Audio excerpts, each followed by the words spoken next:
திருச்சிற்றம்பலம். தினம் ஒரு திருமந்திரம்.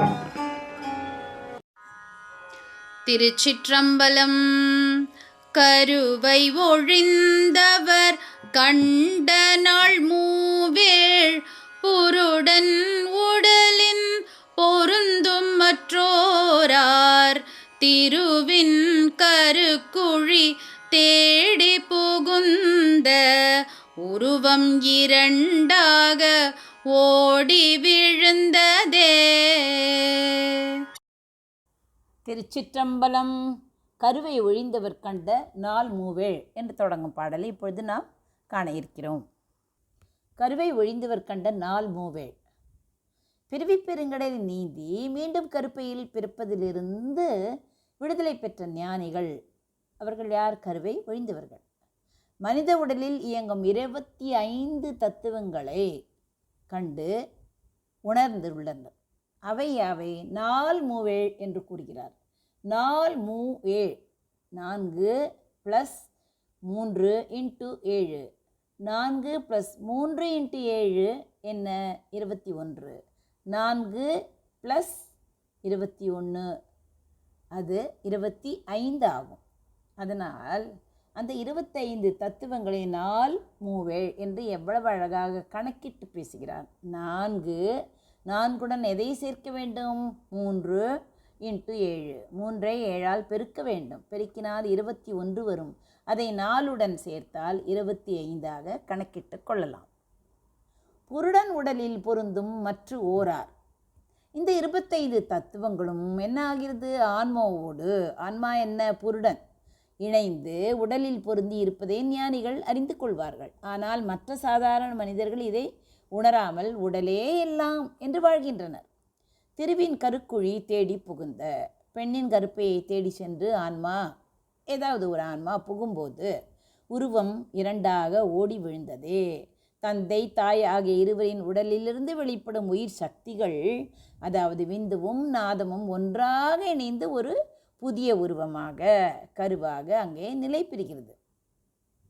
இந்த பாடலில் திருமூலர் மனித உடல் உருவாவதை வெறும் தற்செயலான நிகழ்வாக பார்க்காமல் அது ஒரு நுட்பமான அறிவியல் மற்றும் ஆன்மீக சேர்க்கையாக விளக்குகிறார்.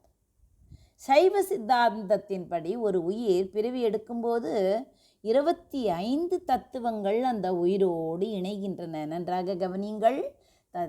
அது உயிர் எடுக்கும்போது, அதாவது பிறவி எடுக்கும்போது, உயிருடன் கூடிய பிறவியை எடுக்கும்போது 25 தத்துவங்கள் அந்த உயிரோடு இணைகின்றன. அவை அவை ஐம்பூதங்கள்.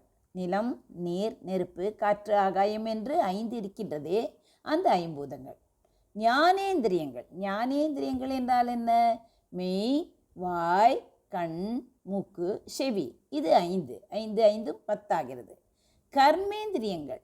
இதற்காக நாம் செயல்படுவதற்காக உறுப்புகள் இருக்கிறது. கை, கால், வாய், எருவாய், கருவாய் என்று 5. தன்மாத்திரைகள். சுவை, ஒளி, ஊறு, ஓசை, நாற்றம். இதுவும் 5.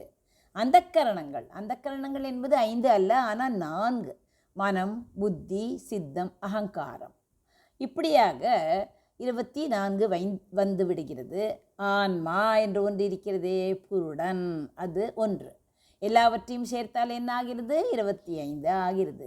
இவற்றின் கூட்டுத்தொகையே அந்த 25 தத்துவங்கள்.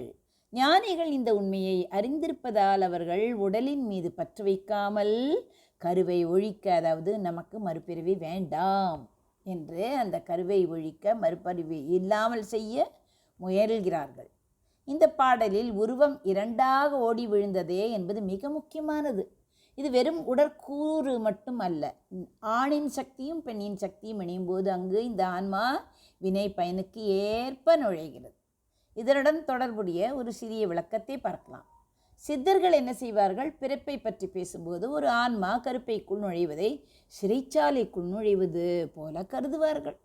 10 மாதம் இருண்ட கருக்குழியில் தலைகீழாக கிடக்கும் ஆன்மா இறைவனிடம், என்னை இந்த துயரிலிருந்து விடுவித்தால் வெளியே வந்ததும் உன்னையே நினைப்பேன் என்று வேண்டுமாம். ஆனால் பிறந்தவுடன் என்ன செய்கிறது? மாயை கவ்விக்கொள்வதால் மனிதன் அந்த 25 தத்துவங்களின் பிடியில் சிக்கி தன்னை மறக்கிறான். திருமூலர் இந்த பாடலின் மூலம் நமக்கு சொல்வது என்னவென்றால், உடல் எப்படி உருவானது என்பதை தெரிந்து கொள்வது அறிவு. எதற்காக உருவானது என்பதை தெரிந்து கொண்டு மீண்டும் பிறவா நிலையை அடைவதே ஞானம் என்று கூறுகிறார். கருவை ஒழிந்தவர் கண்ட நாள் மூவேள் புருடன் உடலில் பொருந்தும் மற்ற ஓரார் தெருவின் கருக்குழி தேடி புகுந்த உருவம் இரண்டாக ஓடி விழுந்ததே. நன்றி, வணக்கம். உமா பாலசுப்ரமணியன்.